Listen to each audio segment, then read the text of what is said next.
Hello, I'm Danielle. I'm an indie tabletop role playing game designer and a longtime Destiny player. I started with D1 and I've played off and on since then. I'd log on for a major expansion, play through the story, and then drop it until the next major release. Season of the Splicer was my first foray into the seasonal stories, and I haven't missed one since. I'm a casual, average, skilled player who has stuck with the game because of how much I love the world of Destiny and the stories that Bungie has told within it. And I made this channel and this video because of how frustrated I've been with D2's high level storytelling this year. So, what do I mean by high level storytelling? Think of it like this. So what would you see if you set up everything that happens in a story on the ground and then flew up high in the air and looked down? You wouldn't see the dialogue or the individual moments, but you would see the broad strokes of who's doing what and why. And you'd also see connections to other stories and events outside of D2. I'd love for you to walk away from this video understanding why I've been so frustrated and to maybe take this high level perspective with you as you go on to play D2 or other narrative forward games. For each episode, I'll quickly recap it, talk through the problems I have with that episode's narrative choices, and then work through why the Bungie narrative team might have made those choices. I'll finish with what I think the narrative team's goals were for the episodic stories and how they wanted to set the stage for the next major Destiny saga.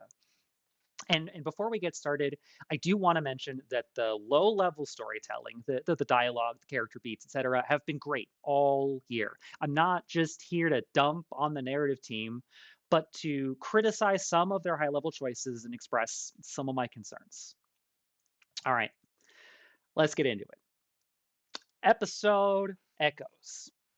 This episode starts off fun. The A plot is trying to understand why the Vex on Nessus are doing weird, unvex like stuff. The B plot is Saint 14 dealing with some existential anxiety over not being the original Saint 14. There's mind control, schemes for galactic domination, classic space opera stuff. And we unveil the mastermind behind the Vex's strange behavior. It's Maya Sundarash, a scientist from long ago who's gained a paracausal doohickey and is messing with the Vex in fundamental, unprecedented ways. Great! New villain, paving the way for individual Vex characters and conflict within the Vex, adding more nuance to this long neglected enemy faction. I love it. This is the kind of stuff I've been wishing for the Vex since Destiny 1. But then we get the twist. Maya's doing all of this to fuel her search for her wife, Kioma Essie. See, Maya and Kioma were absorbed by the VexNet and fragmented into practically an infinite number of copies. And this Maya wants to kill all the other Mayas, there can only be one, to find her actual wife. And to make her job easier, every time she finds a copy of Kioma, she interrogates and tortures her to see if she's the right one, and then kills her after determining that she's not. And then we get the second twist. She's already found and murdered her actual life, believing that she was yet another copy. Fun. And here's where we get to my criticism. Maya Sundaresh is a psycho lesbian, a homophobic trope dating back to at least the 19th century of a lesbian driven to violence by her sexual or romantic desires. Now, don't get me wrong, I think queer villains are great. But what bugs me about Maya is that she gets treated very differently from every other villain we've had in Destiny so far.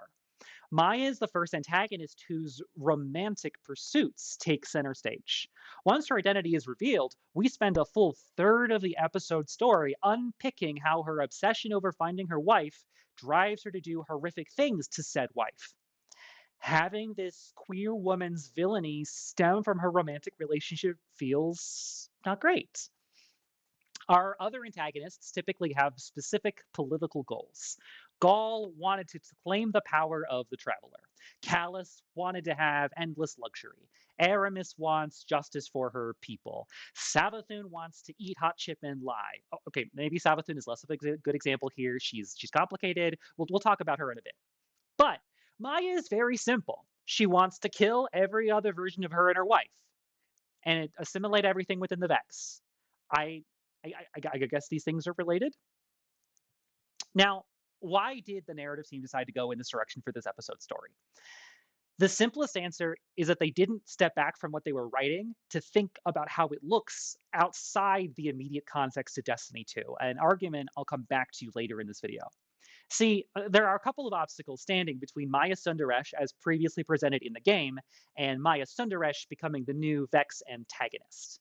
In the lore, Kioma tempers Maya's impulsivity, grounds her, blunts her more radical urges. Consequently, if we want Maya to go from emotionally unhealthy researcher to vexy mad scientist, Kioma can't be in the picture. But since Maya comes from the VexNet, where there are copies upon copies upon copies of both Maya and Kioma, we need to come up with a reason why none of the countless Kiomas can get Maya to calm down and not be the new Vex antagonist. Having Maya kill all the Kiomas expediently solves both problems. And it adds a pulpy twist to the story. It's a little salacious and a lot more interpersonal than many Destiny story beats. It's tragic and horrifying and pitiable. I can envision the writer's room working through this problem, someone suggesting it, and everyone thinking, oh, yeah, compelling stuff. And if you're just looking to motivate Maya's apotheosis as the new Vex antagonist, you could stop right here. Course charted. Write the scripts, schedule the voice actors. But when you take that sort of high level approach, that perspective, and look at the whole of Maya's story as a story in conversation with other stories and tropes outside of Destiny 2, Maya being a psycho lesbian becomes obvious. Now, to the narrative team's credit, if Maya was the only queer villain, this would sit a lot worse. And it's due to the abundance of queer representation in D2 that while psycho lesbian Maya Sundaresh irritates me, I'm willing to look past it. She's not shouldering the burden of being the sole representative of queer women, and she's not even the only lesbian antagonist. And her being a deeply flawed person will let her act as a foil to other romantically entangled characters in the future. Maybe Mara can see her love for Sior reflected and twisted within Maya's obsession with the correct Kioma. Or Crow can learn to make peace with Amanda's memory by seeing how holding onto it too tightly will distort both himself and her legacy. There are opportunities for some strong story beats and character growth. I'm willing to wait and see what Maya gets up to. I just hope that the narrative team has a bit of a course correction and steers away from the psycho lesbian trope in the future. We're going to skip ahead to episode Heresy next, leaving Revenant for last. There's a lot I could say about episode 3, but I want to keep it brief. The A plot is that the Hive, Grim, and Taken are up to no good on Savathun's dreadnought, and we need to go and stop them, discovering that another of the paracausal doohickeys has resurrected Oryx, the Taken King. Hive God Savathun politely asks us to stay out of things to let her and her sister reunite with their long dead brother. We decline, imprisoning and then murdering him. Again, the B plot is that Eris dies. The Drifter has a rough time, and then Eris comes back to argue with Sloane about how best to use their paracausal abilities. I'm just going to focus on our relationship with Savathun here. Prior to the Witch Queen expansion, Savathun was the queen of lies, deceit, and schemes. And from her introduction to the present, all the Vanguard Aligned characters have continued to reiterate that she cannot be trusted, that she's still devious, and still full of schemes. However, after she died and was resurrected by the Traveler, she has pretty much never lied to us again. She was an invaluable ally against the Witness, too. I mean, true, she doesn't really care that much about humanity, but she has tried in her own way to be helpful. In a lot of ways, Savathun's behavior reads like that of a tsundere. She won't ever directly tell you what she wants or why she's doing something, but her goals and motivations seem pretty straightforward when you look at her actions. Consider the Final Shape postludes featuring Savathun and Mara Sov. Savathun knows that we only pay attention to her when she gives us something to shoot, so she makes her hive mess around in the Pale Heart of the Traveler, trades barbs with Mara while we shoot at her hive, and then gives us puzzles that help us unlock new prismatic abilities. She has the same game plan in the lead up to the Dual Destiny mission, which gave us yet another powerful prismatic tool.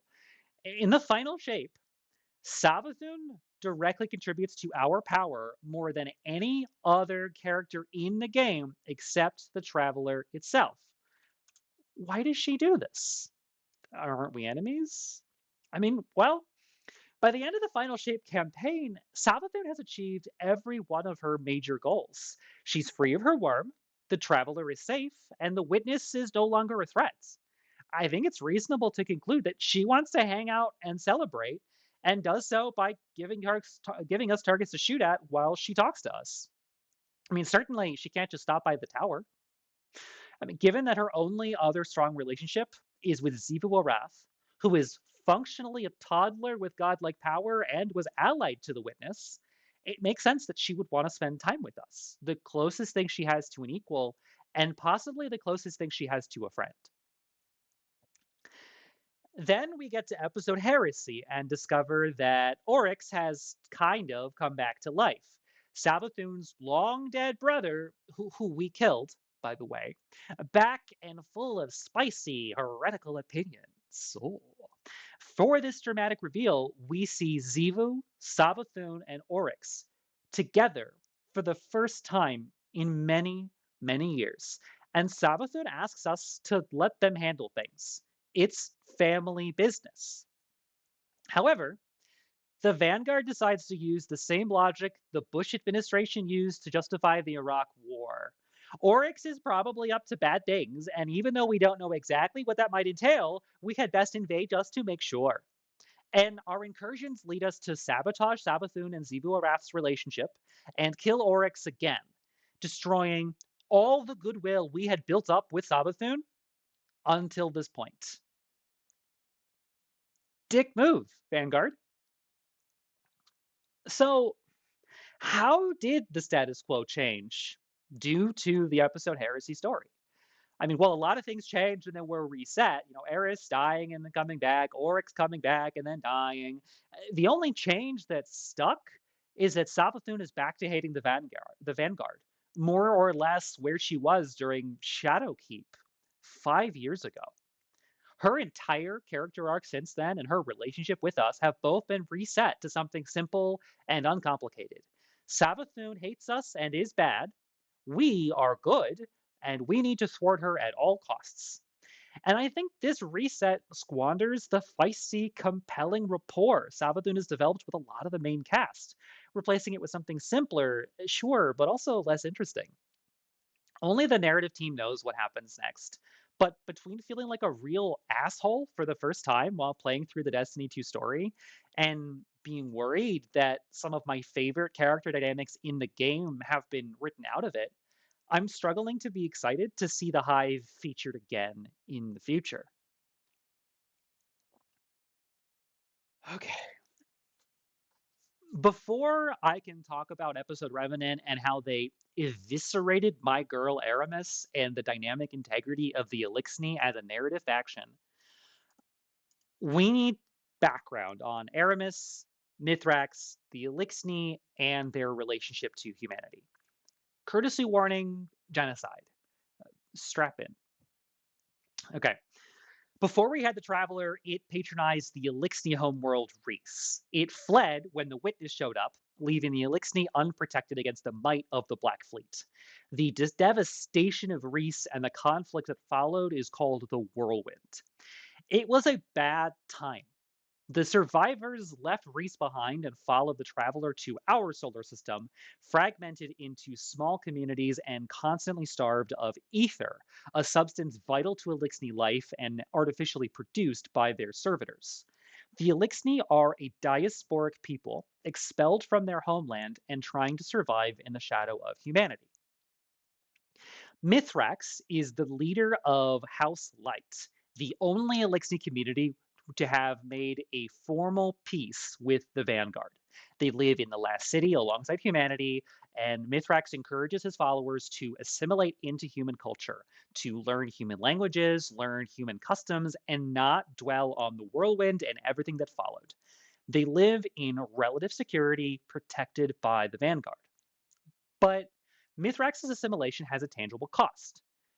To gain the safety of the last city and the alliance with humanity, Mithrax forsook any attempt at justice for the genocide perpetuated by the Vanguard against the Elixni. And I do mean genocide. Put a pin in that. Aramis is the other major Elixni leader, the Kell of House Salvation, and she established an Elixni separatist commune on Europa in Beyond Light. She wants her people to stand strong and independent of the last city, and she seeks justice for that aforementioned genocide. She views humanity as oppressors of the Elixni and sees all Elixni who cooperate with them as traitors to their own people.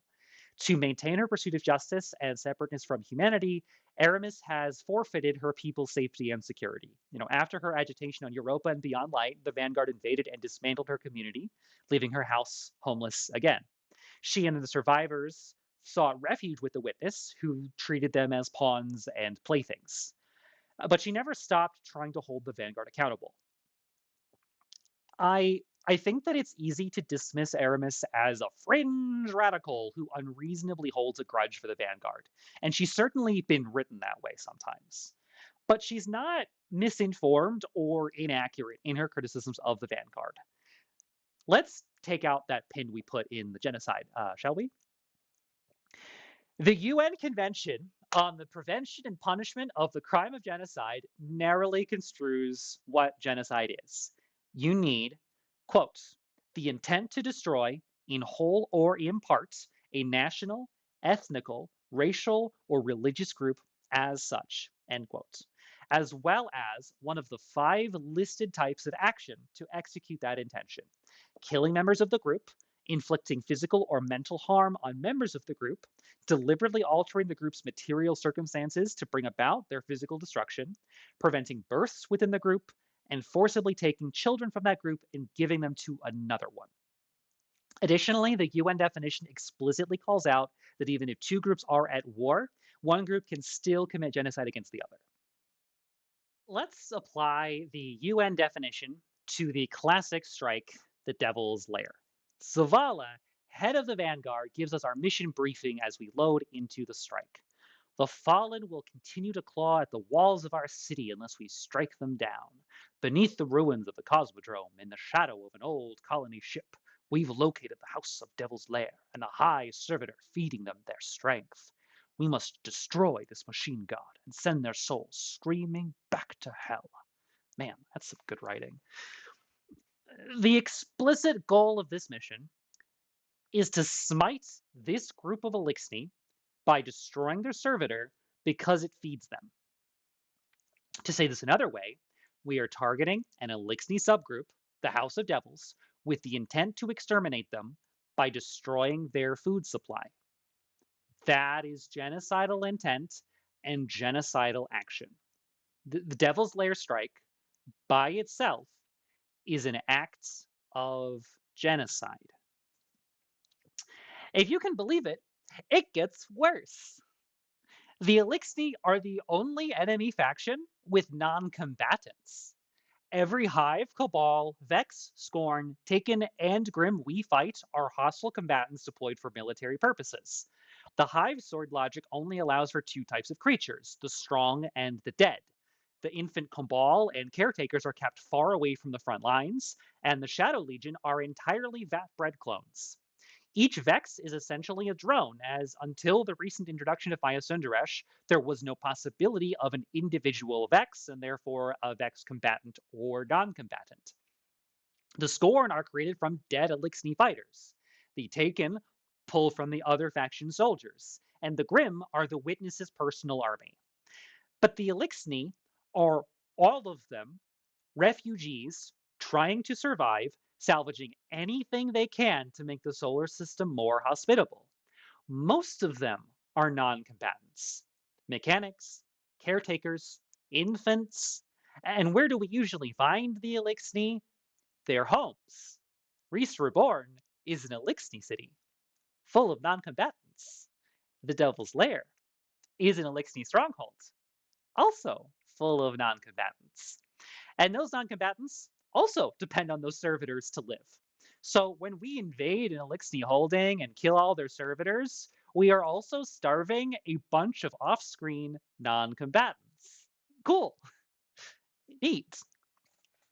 Now, when I've seen people talk about the violence between the Last City and the Elixni, I often see folks excuse the Vanguard's actions by both sizing it, arguing that either the Elixni and humanity are at war, so it's fine, or that the Elixni have done the same things to humanity, so it all washes out. Well, as the UN definition notes, Being at war is not a defense against the crime of genocide. And while not called out in the definition, reciprocity is also not a defense against the crime of genocide, or most crimes. He killed my brother, so I killed his. Does not get you off the hook from that murder charge, now does it? But that second argument also overlooks something critical. All of the major atrocities committed by the Elixni on humanity happened a long time ago.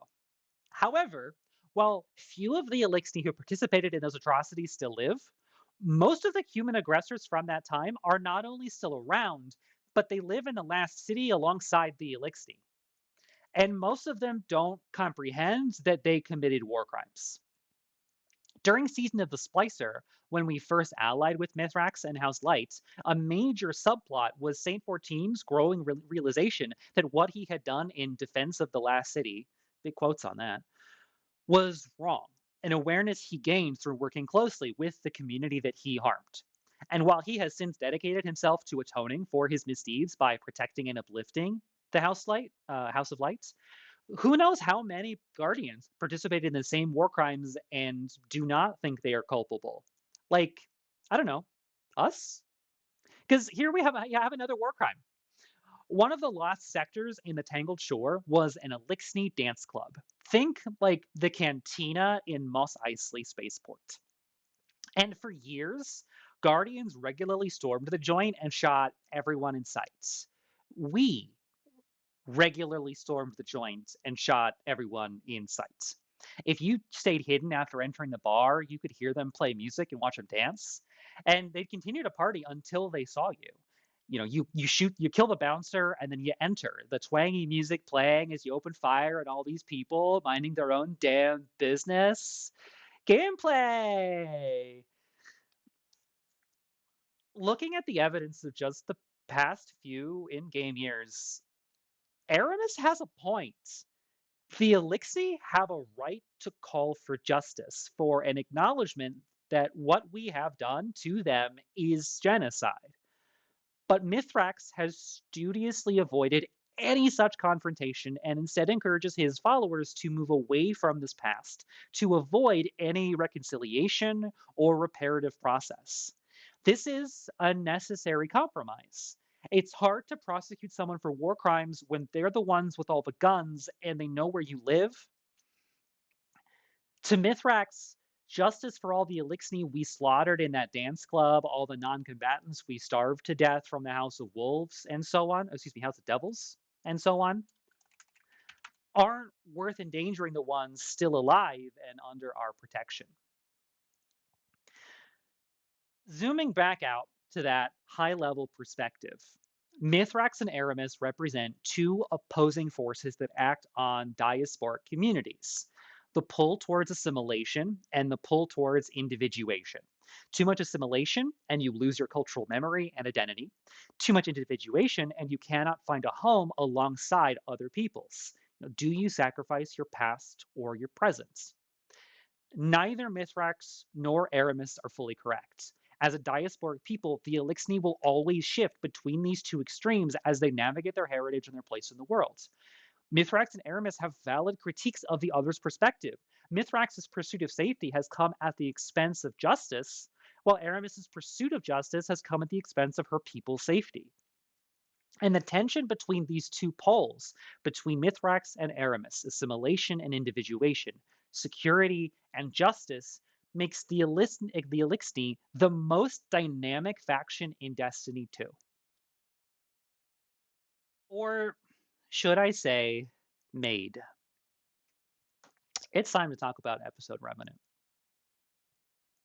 The A plot is that Fickrell, the leader of the Scorn, has found another one of the paracausal doohickeys, and he's using it to do bad things to the Elixni. The B plot is that Mithrax is slowly becoming Nezarec due to a curse, and his daughter Ido is desperate to save him. The episode ends with us killing Fickrell, and Aramis then taking control of the doohickey, curing Mithrax, and leaving the solar system forever. She decides to use her new powers to return to Reese and make it an Elixni ethnostate. No humans allowed! Thank you very much! Leaving the care and protection of all the remaining Elixni in our solar system to Mithrax. By fleeing this way, Aramis concedes that Mithrax's approach was right all along. Assimilation is better than independence. All the Elixni should just shut up about their genocide and get along with the vanguard. Her sudden exit from D2 completely collapses the tension that has supported all the Elixni stories since Beyond Light and leaves nothing in its wake. To bring back a similar dynamic, Bungie would need to introduce a new Elixni antagonist with similar politics to Aramis, which would then make removing her from the narrative a waste of everyone's time. But there's another dimension to Aramis's exit from D2 that, if anything, bothers me even more. As a Jewish woman, I've noted several parallels between my experience in the Jewish diaspora and the Elixni after the Whirlwind. Well, I don't feel comfortable calling the Elixni a Jewish analog. Jews in space. We did both flee our ancestral homes after a devastating foreign invasion destroyed the central places of our worship. Their social organization around Kells, with each house governed by a shared philosophy and traditions, resonates with how Jewish communities are often centered around our rabbis, with each community holding different interpretations of Jewishness. I see in Aramis the separatist communes, the shtetl and self-contained Orthodox communities, and in Mithrax's House Light, I see the Reform movement. I don't think these parallels were intentional, but they are present nonetheless.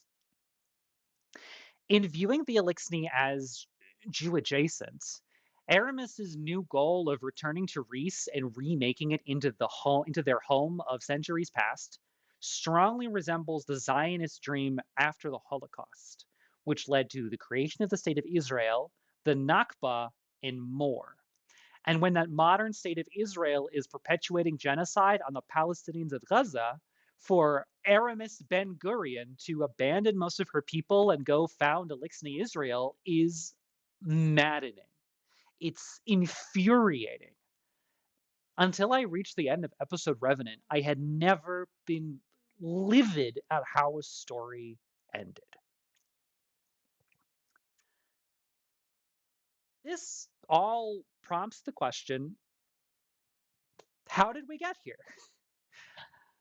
And I return to my answer from episode Echoes.